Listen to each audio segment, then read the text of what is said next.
hospital up and send somebody to get her. All that is understood by people. And when you explain a why, you have to be in some framework that you allow something to be true.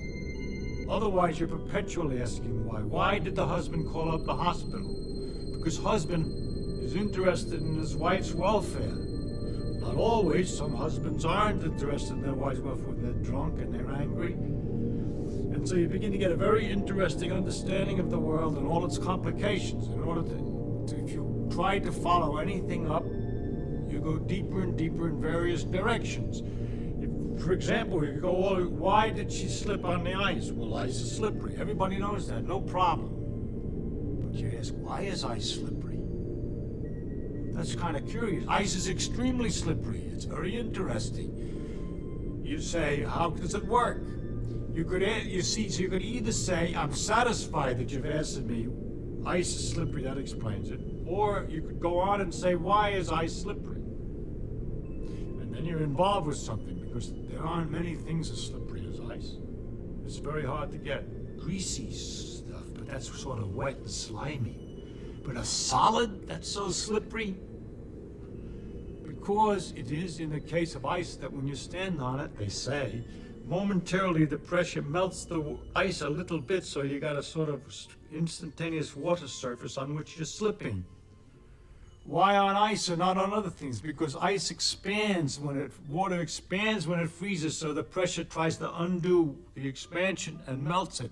It's capable of melting it. But other substances contract when they're freezing, and when you push them, they're just satisfied to be solid. Why does water expand when it freezes and other substances don't expand when they freeze?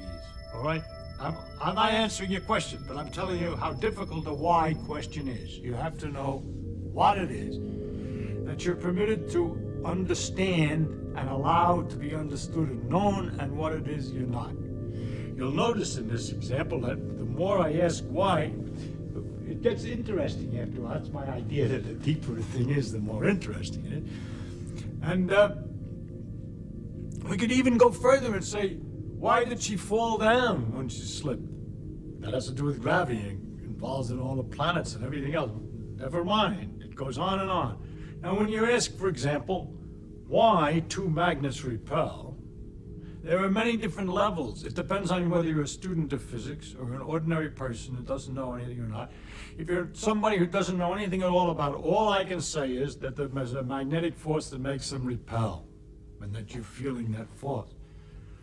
And you say, but that's very strange, because I don't feel kind of force like that in other circumstances. When you turn them the other way, they attract. There's a very analogous force, electrical force, which is the same kind of a question. And you say, that's also very weird. But you're not at all disturbed by the fact that when you put your hand on a chair, it pushes you back. But we found out by looking at it that that's the same force.